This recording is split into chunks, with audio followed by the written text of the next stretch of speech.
Olha que não tá funcionando. Só meu mouse de cá. Hoje eu tô de cenário diferente, porque o rapaz levou minha cortina ali pra lavar. Aí não tinha como ficar sentada. Eles não precisam ficar vendo o menino toda hora que ele aparece ali, né? O menino toda hora aparece ali.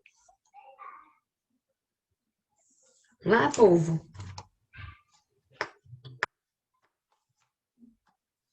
Vou falar agora do Lima Barreto. O senhor Lima Barreto, o crítico marginal. Ah, peraí. Deixa eu compartilhar de novo nossa atividade aqui. Nosso slide. Peraí. Então, já falamos do Euclides. Vamos falar agora do Lima Barreto. O Lima Barreto é chamado de cronista marginal, né? Porque ele fala do subúrbio carioca. A principal obra dele, Triste Fim de Policarpo Quaresma. Coitado do Policarpo, gente. Policarpo era um apaixonado pelo Brasil, defendia a República do Floriano Peixoto e foi perseguido pelo Floriano Peixoto.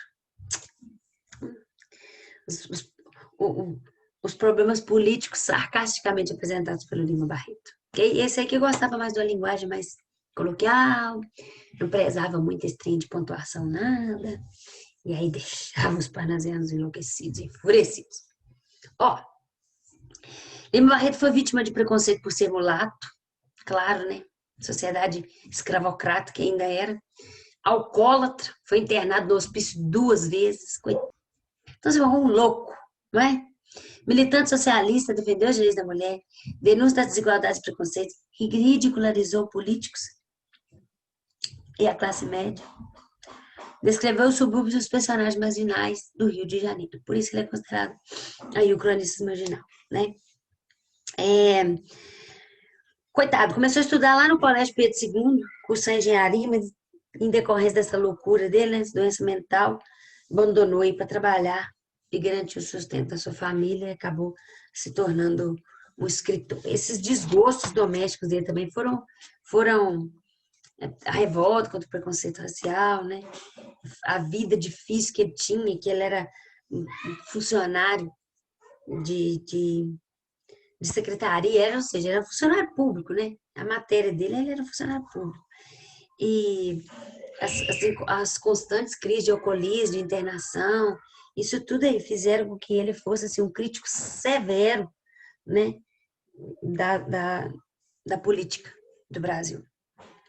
Foi um dos poucos que combateram o racismo, preconceito racial de um modo geral, discriminação social.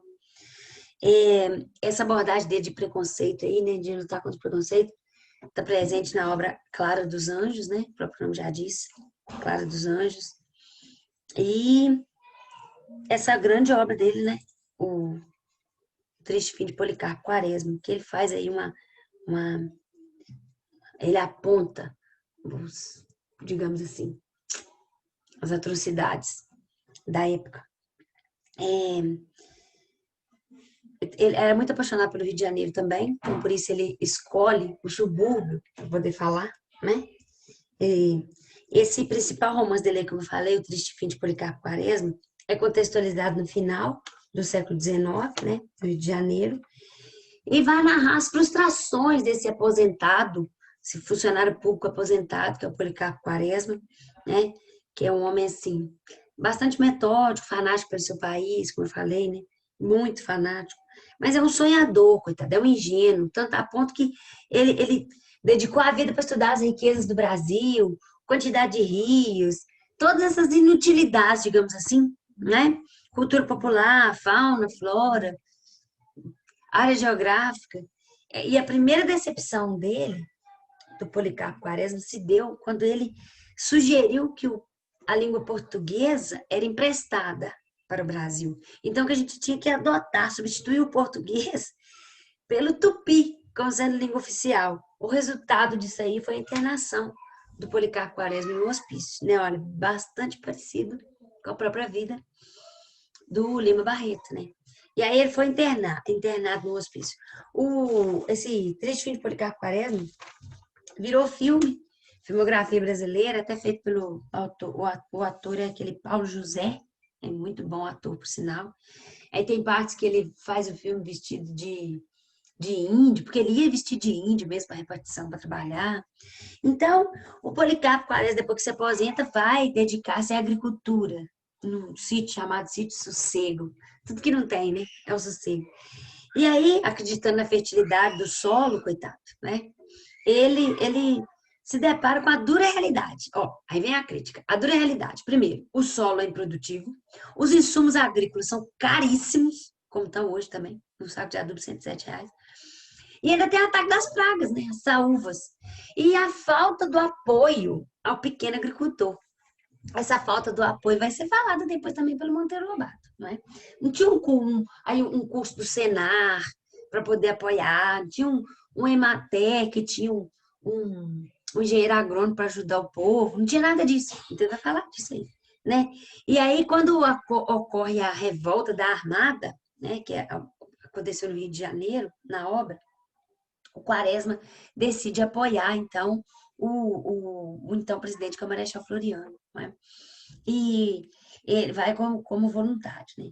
Assumiu o cargo de carcereiro, só que aí lá na prisão ele começa a perceber que o preso é condenado a fuzilamento por ordem do próprio Marechal Floriano, que é ídolo dele. Então ele começa a falar dessas arbitrariedades que acontecem. Quando ele começa a falar, né, descrever a, a política nesse início de república, ele vai ser perseguido, claro, né? Então, a obra traça um painel social desse início da República, né? Do início da República no Brasil. Um painel social e humano do subúrbio carioca, digamos assim, né? E aí o Lima Barreto consegue mostrar como que foi essa vida desse subúrbio carioca na virada do século. Não é só o empregado do Estado, no caso, né? Funcionário público que ele vai focalizar. Né? Mas ele destaca também alguns personagens que que se enlouquecem, como a Olga, que é a sobrinha do Policarpo Quaresma. Tem uma outra que também é educada para o casamento, mas depois não consegue se casar e acaba se enlouquecendo, alguma coisa assim, né? Tem umas mulheres que tentam se tornar independentes, mas na verdade não conseguem, porque olha, ele defende os direitos da mulher, né? Então na obra tem mulheres que tentam se tornar independentes, mas não conseguem, porque a sociedade ainda é muito patriarcal, né? Então isso tudo aí são críticas que ele vai fazendo e mostrando a realidade do subúrbio brasileiro, do brasileiro de um modo geral, ok? Depois do Lima Barreto com a sua crítica, nós vamos ter o Monteiro Lobato. Maria, Oi! o que acontece com o Policarpo Quaresma no final do livro mesmo? Eu esqueci. Olha, ele vai preso, deixa eu ver. Ele vai preso, não me lembro se ele morre agora, na prisão, ou se. Eu sei que ele é perseguido pelo Marechal Floriano, e eu li esse livro no 9º ano. Ele é perseguido pelo Marechal Floriano, vai preso. Não sei se ele. Acho que ele morre na cadeia. Ele morre na Na cadeia, cadeia? mas antes de ele morrer, ele toma consciência da realidade brasileira. Ele sai daquela idealização que ele tinha enquanto ídolo, enquanto fanático pelo Brasil, tipo assim, e pelo Marechal Floriano. Digamos assim, ele acorda para o real antes de morrer. Que ele morre na cadeia. Acho que ele morre preso Entendi. ainda. Eu Ok? achei que tivesse morrido na casa dele. Tem tempo que eu li. Eu também. Mas eu vou descobrir e eu te falo, tá bom? Nossa próxima aula eu tiro essa dúvida aí. Tá Sobre bom, obrigado. onde é que ele morreu. Ok? Olha, então nós vamos falar agora do Monteiro Lobato. Monteiro Lobato pode ser considerado aí um moderno antimodernista, porque o Monteiro ele queria a evolução do Brasil. Né? Monteiro Lobato, a gente falava tanto dos problemas do Brasil que acabou sendo preso, causou uma comoção nacional. Deixa eu largar esse mouse aqui que eu fico mudando o trem toda hora. Que causou uma comoção nacional muito grande. Ó, Monteiro Lobato queria ser pintor, o avô dele, que era Visconde, né? Na época era um título de nobreza comprado, mas era um grande proprietário de terra lá na região do Vale do Paraíba, que é matéria dele, né? Ele fala o que ele viveu, então por isso ele fala com muita propriedade daquilo. O avô dele foi conhecido, você tá doido, você vai fazer direito. E o avô dele, que custeava os estudos, foi fazer direito. E ele gostava muito de ler na biblioteca do avô, mas não tinha ainda livros para criança. Foi o Monteiro Lobato que inventou livro para criança, né, gata? Monteiro Lobato que inventou. Então, ele, ele, ele lia O Menino do Dedo Verde, que não é assim, para criança, é infanto-juvenil, né? A história do Robinson Crusoe, essas coisas. E o Monteiro Lobato, ele se envolveu com a política porque ele começou a falar, como ele era colunista de jornal, né? Ele começou a falar que no Brasil tinha petróleo. E veja bem, o Brasil era dos maiores importadores de petróleo dos Estados Unidos. Aí, de repente, vem o Monteiro Lobato e fala assim: não, para com isso, nós temos petróleo aqui no Brasil, nós temos que explorar o petróleo. Então, isso causa um desconforto político muito grande entre o presidente do Brasil e o presidente dos Estados Unidos. Certo? O presidente do Brasil, tipo, não para com isso, rapaz, não vamos mexer com esse negócio. O Brasil importava petróleo e os subprodutos do petróleo. E aí ele escreveu o Poço do Visconde, em que o Visconde encontra o poço de petróleo na Bahia, onde depois vai ser encontrado petróleo no Brasil, né? Então, essa literatura que ele escrevia para criança também, a gente tem que perceber isso, né? A literatura que ele destinava para criança, na verdade, era para atingir os adultos, né? É, então, por que o Monteiro Lobato é chamado assim de moderno antimodernista? Como eu falei, eu queria que o Brasil explorasse petróleo. Aí o governo brasileiro, não me lembro na época quem que era presidente do Brasil, chamou ele para fazer parte do, do, das, da corja política. Ele não queria. Mas aí eles mandaram ele como correspondente do Brasil lá para os Estados Unidos. E aí, quando mandaram ele para lá, foi para tirar ele de circulação, que estava provocando muito, né? Fomentando muita ideia, né, de evolução, né? E tiraram ele do Brasil, ele foi para os Estados Unidos. Chegou ali, ele viu que lá eles já exploravam o ferro, já manuseava. Aí ele voltou com mais ideais revolucionários ainda, né? E aí foi aí que foi preso, né? É, aí ele escreve obras assim que vai contextualizando a vida do brasileiro junto com um senhor americano que mora no subúrbio do São Paulo, né? Aí vai falando das dificuldades do Brasil, esse senhor vai criticando o Brasil, mas na verdade é ele que está criticando, como se fosse o tio Sam criticando o Brasil, mas na verdade é o Monteiro Lobato que está criticando. Né? Aí começa a sofrer perseguições, inventa a boneca Emília, por isso que ela é uma boneca de Marcela que fala pelos cotovelos. Porque a Emília, ela falava tudo que o Monteiro Lobato queria falar e não podia. Não é? E durante o tempo que ele teve preso, ele fala que ele sentia como se a Emília estivesse cutucando o ombro dele para poder escrever. Né? Ainda para criança, ela escreveu A Chave do Tamanho, em que a Emília tem uma chave que quando ela gira, ela fica gigante e os soldados de guerra ficam pequenos. Então, isso era uma idealização dele de acabar com a guerra, né? Que viveu o contexto de guerra também. Mas é o pai do Jeca Tatu. O Jeca Tatu é aquele que, primeiro, ele atribui toda a culpa por não saber cuidar do café.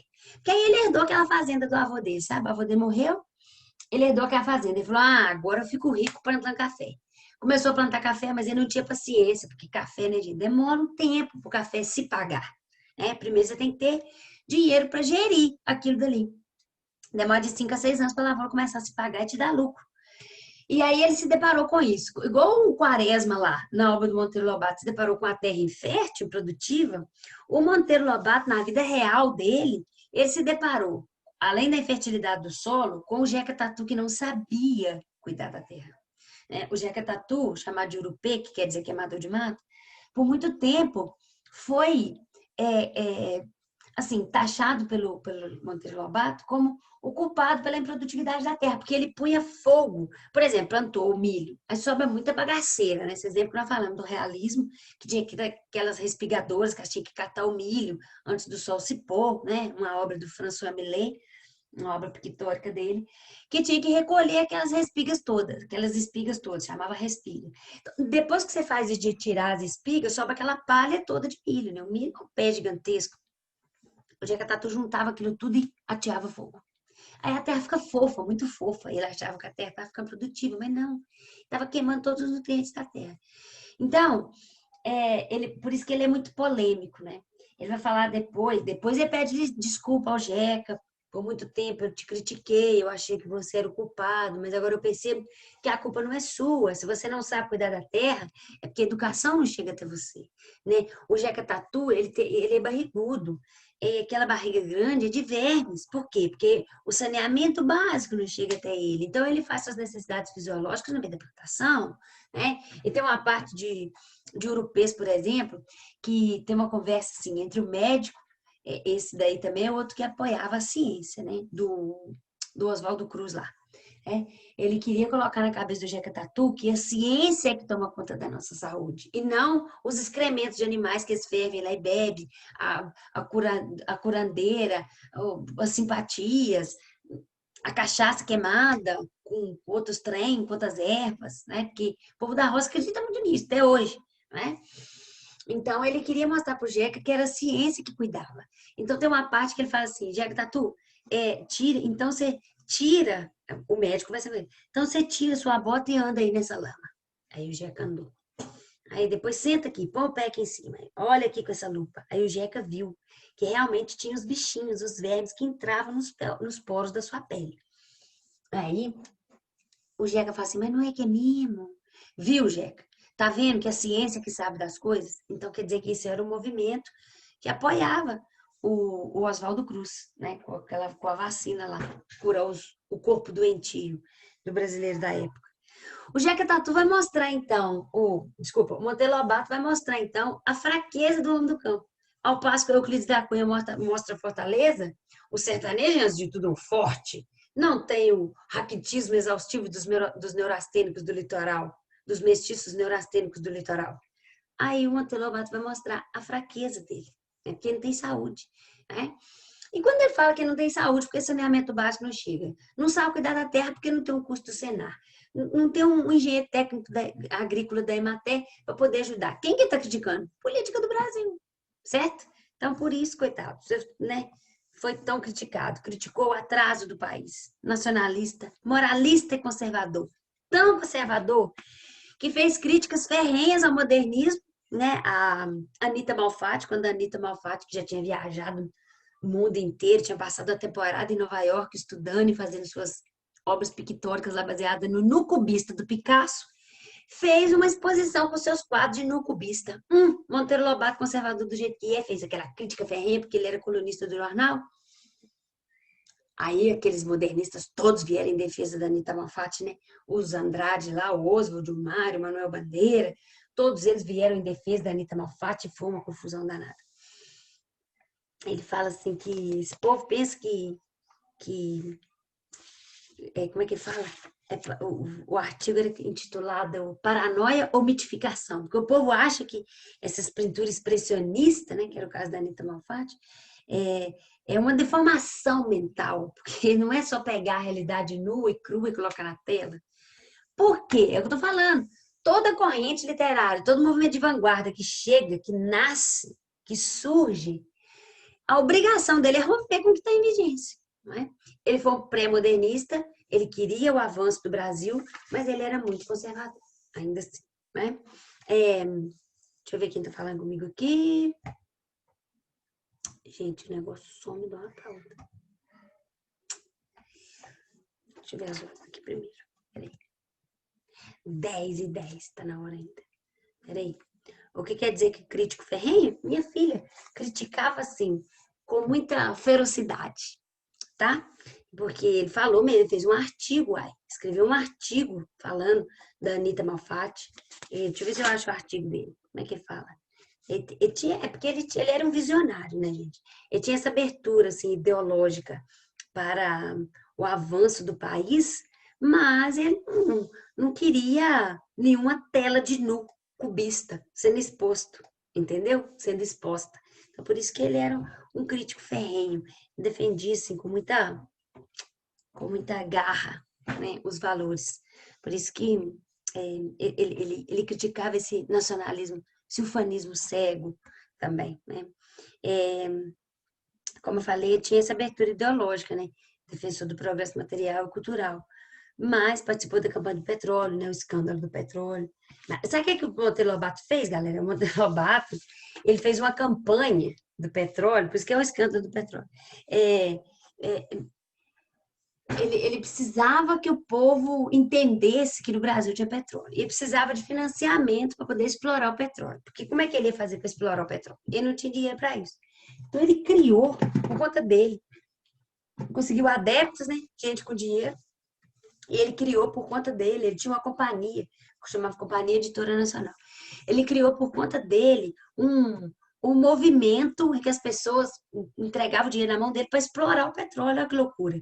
E isso era uma coisa privada, né? O Brasil não querendo fazer, o presidente do Brasil não querendo fazer, porque a gente tinha esse jogo de interesse que ele criticava, esse jogo de interesse desse escândalo do petróleo aí. Né? O que é o jogo de interesse? Nós não podemos explorar o petróleo aqui porque nós somos os maiores compradores, então vamos arrumar problema com os Estados Unidos.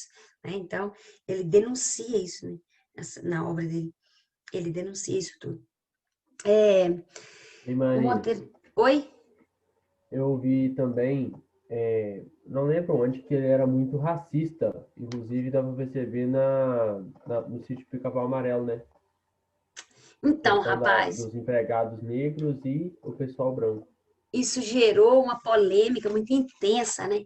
Principalmente porque ele escreve assim, ele chama a, a Tia Anastácia de preta véia, fala, tem um outro conto dele que chama Negrinha. Então, assim, isso tudo é muito pejorativo, né? Principalmente nos dias de hoje, né? Que hoje é assim, você tem liberdade de expressão, mas depende de quem você está falando.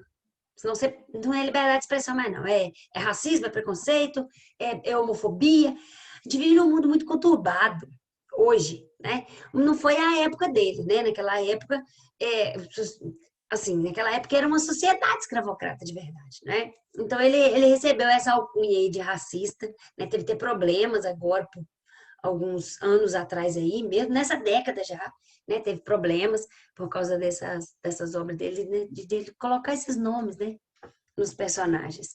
Assim, como eu sou muito fã de Monteiro Lobato, eu não consigo enxergar uma malícia. Não, tudo bem que pode que ele era racista, mas eu não consigo enxergar uma maldade dele de chamar a Tia Anastasia de a preta velha. Eu entendo que ele fala assim de uma forma carinhosa, mas talvez é porque eu sou branca, entendeu? Às vezes a pessoa que é negra não entende dessa forma, então a gente tem que respeitar, né? Às vezes a pessoa entende que isso foi um racismo, né? E nem velado, um racismo explícito, né? Se ele fala assim, a negrinha. É, outra coisa que eu quero falar do Monteiro Lobato, como ele era dono da Companhia Editora Nacional, ele começou a mandar cartas para todos os comerciantes no Brasil. Ele popularizou a leitura no Brasil, gente, Monteiro Lobato. Ele popularizou a leitura. Como eu falei, não existia livro para criança. Tanto que o dia 18 de abril, a data que ele nasceu, é dia do livro infantil. É de tão importante que ele foi para a literatura brasileira. Todos os escritores que vieram depois de Monteiro Lobato, que escreve para crianças e público infanto-juvenil, eles se consideram filhos de Lobato, né? Porque foi ele que inventou. A primeira vez que escreveu literatura destinada para crianças foi obra dele. Aí o que ele fez? Para popularizar a literatura no Brasil, ele mandou carta para todas as pessoas que tinham negócio no Brasil, padeiro, vendedor de leite, que tinha uma boutique ali para vender uma bodega para vender leite, até boticário que vendia só remédio, quem vendia insumos agrícolas. Quer vender livro? Sim, então eu vou mandar para você. Mas o povo nem sabia o que era livro, sabe? Não sabia o que era livro. O povo não sabia o que era livro. Hoje a gente fala que o Brasil é um país que lê pouco, mas você observa, isso em 1940, o Brasil ainda tinha esse atraso gigantesco, não é? O povo não tinha ainda essa mania de leitura. Hoje, o pai dá aí R$ 2.000 num iPhone, nem sei quanto custa um iPhone, iPad, iPod, não sei nem quanto que é isso. Mas o pai tem coragem de dar 2.000 e tanto num troço desse pro menino, mas quando você fala que o livro de literatura do mês custa R$ 48, o pai fala, cruz credo, esse livro é costurado com ouro. Então a gente tem essa cultura, né? De não valorizar os livros. E aí o Monteiro Lobato espalhou o livro para todo lado. Todos os livros que ele escrevia, ele mandava para todo mundo vender. Entendeu? Assim ele popularizou a leitura no país, porque ele era dono da Companhia Editora Nacional, né? E editora brasiliense. Ele foi chamado para trabalhar lá como editor na editora, mas depois a editora, o dono quis vender, e ele comprou, ele virou o dono, então ele podia se realizar profissionalmente, né? Que era o que queria fazer. Então, isso assim, foi um um ponto muito importante para o progresso do país também, ainda que não seja consolidado de forma geral, mas foi um ponto muito importante. Estilo literário sem inovações, o que mais que eu quero falar dele aqui? Que foi preso em 1941. Tá. Sobre a obra ainda, que ele fala que Euripes, né? Ele pede desculpas, como eu falei, né? Para o Jeca Tatu. Me desculpa, meu Jeca. Aqui quem vos fala é um humilde escritor que durante muito tempo atribuiu a você uma culpa que não é sua, você me perdoa. Né? Em Cidades Mortas, como eu falei, ele vai falar dessas cidades que eram assim, grandes produtores de café, e aí essa região toda entra em decadência, aí essas cidades viram cidades mortas, cidades fantasmas, realmente. São vários contos, bastante bacana, tá? Se vocês tiverem interesse em ler os contos, você encontra na internet os contos de cidades mortas. Tem vários sites aí que você pode ler no Kindle, que você lê online, né? E tem um aparelhinho também que você pode baixar, bastante bacana. Você baixa os livros gratuitamente. Então, é bastante bacana você ler Cidades Mortas, que você vê bastante característica do escritor e da corrente literária, né? Do pré-modernismo, digamos assim, em várias histórias. E aí ele vai falar fala a realidade, né? Das cidades da época, ok? Agora nós vamos falar aí do nosso. Então, gente, o Monteiro Lobato criou o sítio do Pica-Pau Amarelo. Acho que assim, faz parte da infância de todo ser vivente hoje, todo brasileiro vivente hoje, o sítio do Pica-Pau Amarelo, né? E o sítio é ambientado assim, justamente na fazenda que ele herdou do avô dele. Né? Muitas coisas que tem no sítio, muitos elementos que tem no sítio, fizeram parte da infância dele, ok? O próprio sítio, na verdade. Mas, deixa eu ver aqui. É só isso para falar do Monteirão. Vamos falar agora de Augusto dos Anjos? Vai dar tempo da gente falar. Como eu falei, a poesia pré-modernista fica por conta do Augusto dos Anjos. Né? Coitado, olha, poeta dos vermes, soma de todas as tendências da época, concilia cientificismo e simbolismo, linguagem científica aliada à agressividade e vulgaridade vocabular. Que eu falei, ele usa, a temática dele é morte, cadáver, verme. Né? Cadáver já é sigla de carne dada aos vermes. Né? Então ele vai falar de fluidos corporais e pessimismo, como quem falou, acho que foi o Luiz, né, Luiz? Vai falar dessa matéria, né? Expressava a angústia da matéria, do corpo. Versos íntimos. Toma um fósforo, acende teu cigarro. O beijo, amigo, é a véspera do escarro. A mão que afaga é a mesma que apedreja. Se alguém causa ainda pena tua chaga, apedreja essa mão vil que te afaga, escarra nessa boca que te beija. Hein? Trem nojento. Mas é a poesia do pré-modernismo. Ficou aí por conta desse rapaz pessimista aí, que é o Augusto dos Anjos. O átomo e o cosmos, né? A antipoesia do Augusto dos Anjos. Ele foi professor de literatura, coitado. Não é por isso que ele era pessimista, né? Porque professor de literatura é apaixonado pela literatura. Igual eu, assim. Até empolgado demais. Não dá tempo de ficar vendo muito pessimismo. É porque ele era mesmo. Deixa eu ver aqui. Tem alguém falando comigo, meu Deus. De novo. Sumiu. Achei. Deixa eu ver. Uhum. Tudo caminho para poder dar missão até o tipo de pensamento. Isso mesmo, Luiz Henrique Moraes. Não há esperança. Tudo caminho para a podridão absoluta. Era o tipo de pensamento. Falar dessa brevidade da matéria, não é? Deixa eu ver se tem mais alguém aqui. Acho que agora não, né? Acho que a gente fica aqui com o para esse poeta aí, como você falou, não há Deus, não há esperança. Tudo caminha para o fim muito trágico, digamos assim. Matéria, ele vai falar da matéria do homem, né? Carne, sangue, os fluidos corporais, como eu falei. Não é? Realmente, como você falou, não dá para a gente identificar um caminho para esse período, porque ele pega vários autores com temáticas bem diversificadas. Não dá para reunir tudo em uma escola. Por isso que não é, por isso que não tem essa característica de uma escola literária, né? Por exemplo, o foco, por exemplo, que é o sertanejo, por exemplo, do Euclides da Cunha é forte, a do o Jeca Tatu do Monteiro Lobato é fraco. Então, nem o objeto em estudo mantém as mesmas características, né? É muito diversificado mesmo, essa corrente literária. Mas justamente por isso, porque ela fecha esse século passado aí de parnasianismo para abrir o modernismo brasileiro, né? Ela abre caminhos para as novas tendências europeias, para as vanguardas europeias, vanguardas estilísticas europeias, e para todo esse leque de possibilidades interpretativas que tem as vanguardas depois. Ok? Galera, então nós ficamos por aqui. Ficamos por aqui com a nossa teoria de pré-modernismo. Aqui, toda hora eu fico mexendo aqui nesse trem que não funciona, meu Deus. Meu Deus. Ó, nós temos agora aí uma atividade para corrigir.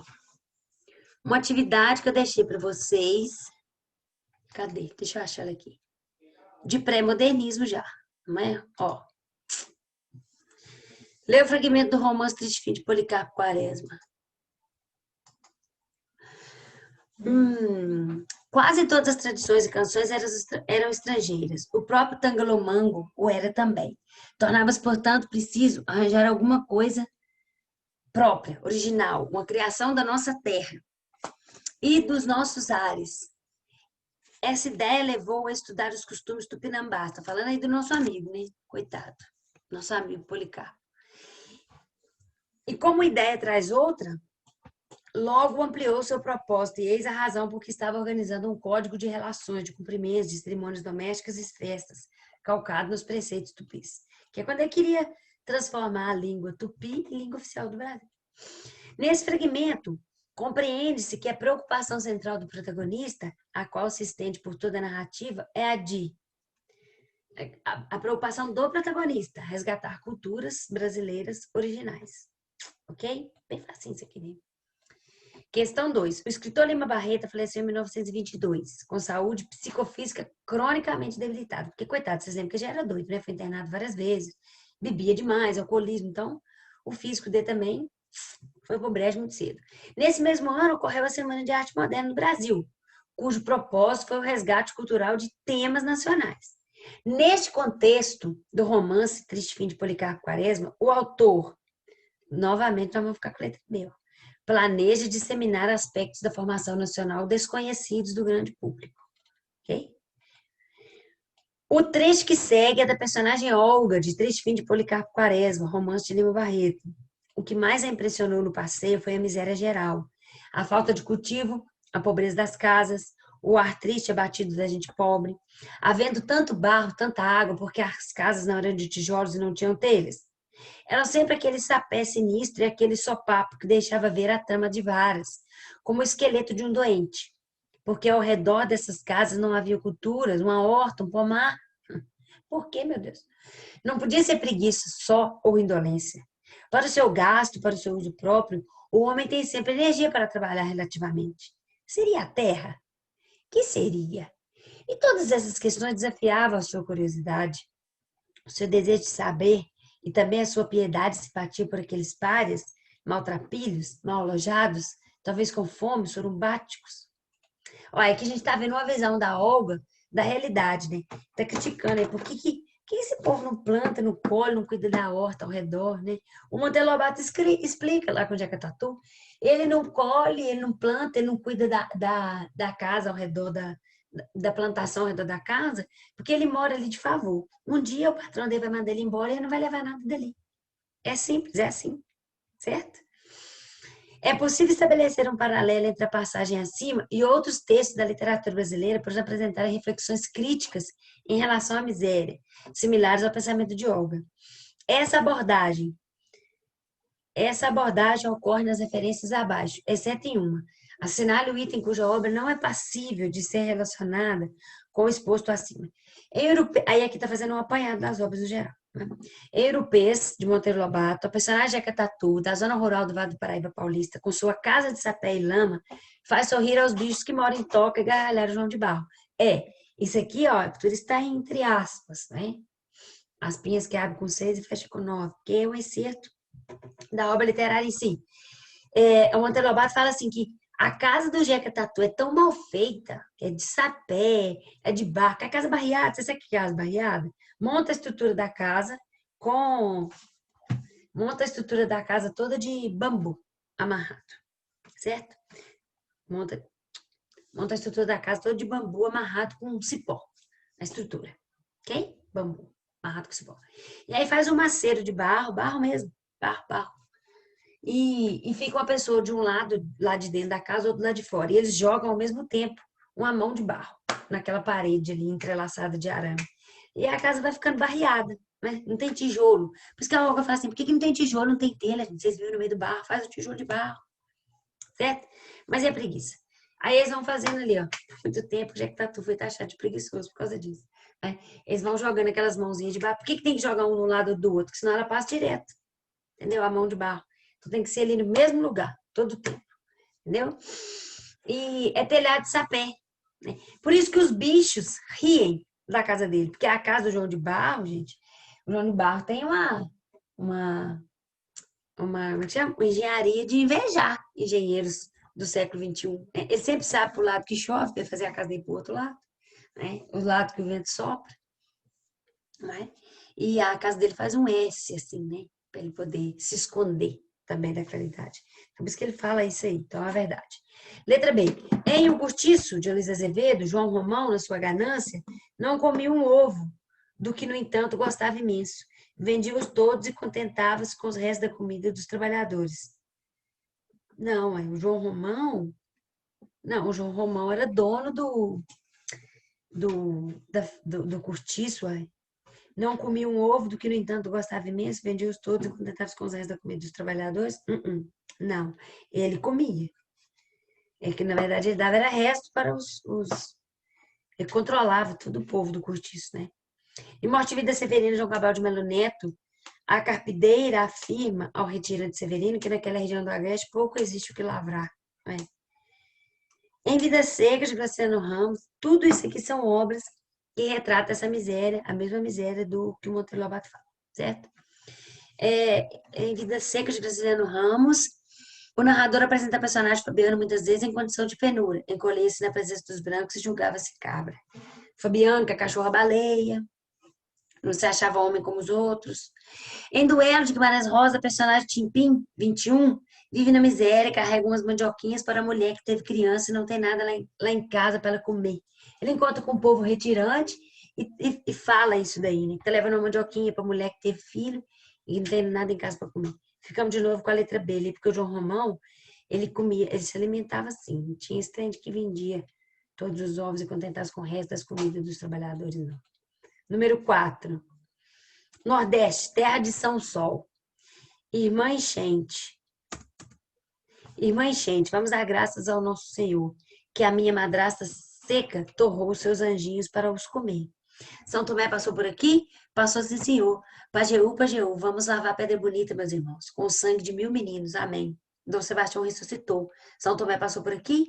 Passou sim, senhor. Terra de Deus, terra de minha bisavó, que dançou uma valsa com Dom Pedro II.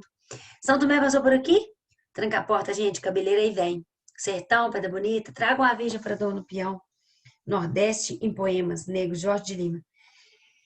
Cabeleira era o nome da obra que focalizava lá no romantismo brasileiro, que focalizava o cangaço. Cabeleira, me lembrei, era o nome do cangaceiro. Me lembrei nada, né? Vi aqui. Sobre o poema Nordeste, assinale a alternativa incorreta. O poema apresenta referência da cultura popular em tranca a porta, gente, cabeleira aí vem. É referência da cultura popular, né? Chamar povo de gente. Cabeleira aí vem. O poema apresenta alguns elementos da religiosidade. Está falando de vários santos ali. O poema tem notações geográficas que podem conduzir ao pensamento da geografia crítica. O poema não apresenta sugestão de messianismo. Ué, então essa aqui não corrobora com a letra B. O poema traz elementos históricos, quando cita Dom Pedro II e Lampião. Alternativa D, que está errada, né? O poema não apresenta sugestão de messianismo. Apresenta sim, já falou até dos elementos de religiosidade. Ó, então letra D, que está errada. Pediu incorreta. Número 5. Sobre esse excerto Sobre esse excerto e do conto... É um I ali, tá? E do conto Negrinha, de Monteiro Lobato, publicado em 1923, no livro homônimo, Negrinha. Negrinha era Vai uma acabar o pobre... tempo, Maria. Oi? Vai acabar o tempo, falta menos de 1 minuto. Vai mesmo. Galera, vocês têm... Dúvida não. No dúvida não, mas vocês têm gabarito, não tem disso aqui? Se a gente tiver, vocês me Eu acho chamam que lá. sim. Então, valeu. Beijo, obrigada, viu? Até segunda. Valeu, obrigado, Maria. Tchau, tchau. Valeu, Maria. Um abraço.